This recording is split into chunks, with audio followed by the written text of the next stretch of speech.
The Siege of Bad Kreuznach, or the Spanish capture of Bad Kreuznach, took place on 9 September 1620, in Kreuznach, Electorate of the Palatinate, between the Spanish forces of Don Ambrosio Spinola, commanded by Don Carlos Coloma de Saa, 1st Marquess of Espinar, against the forces of the Electorate of the Palatinate during the Palatinate campaign. In the context of the 30 Years' War, the Spanish troops stormed the city and obtained the surrender of the garrison. Later the town was released on a promise not to fight back against the Holy Roman Empire. Background: the 30 Years' War began in 1618 with the Bohemian Revolt, when the authorities of this kingdom offered the throne to the Protestant Frederick V of the Palatinate, who accepted, initiating a conflict between the Protestant Union led by Frederick and the House of Habsburg. 2 years after the outbreak of the war, the situation had apparently stalled, but in reality the Habsburgs, through its diplomatic maneuvers, were able to isolate politically to Frederick,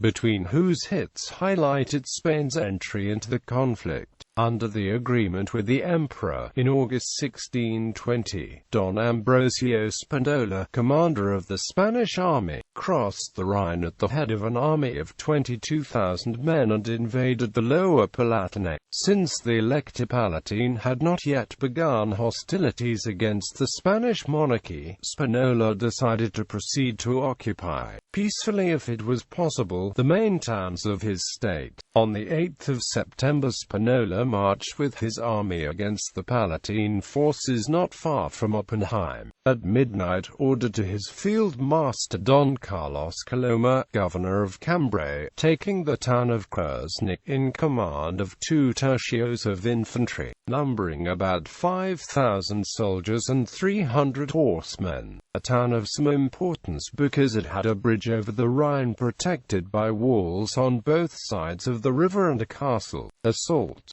Don Carlos Coloma arrived with his troops at the gates of the town on the evening, the 10th of September, and sent emissaries to the authorities saying that if they surrendered to the obedience of Emperor Ferdinand II would be well treated. Faced with an ambiguous response from the defenders, Coloma ordered to place the 4 cannons he had, and moved his troops to the foot of the walls, and the gate of the town to launch the assault. The defenders of Kreuznach, whose forces consisted of 3 companies of infantry and 1 of cavalry, decided to act and fired the muskets from the castle overlooking the town. Then, the Spanish, in perfect formation, responded by opening fire with the cannons. Few minutes after, the garrison decided to surrender the town. The Spanish troops captured the horses and the weapons of the Palatine soldiers, and Coloma forced the Palatine troops to take an oath not to fight any more against the emperor. Consequences. With the news of the fall of Kreuznach, Spinola continued the march with his army over the Palatinate to Alsheim, one of the main cities of the region, and captured it in the same day. 4 days after, on the 14th of September, Spinola, with a great maneuver of distraction over Worms, captured Oppenheim, without too much difficulty, causing a severe blow to the Protestant forces.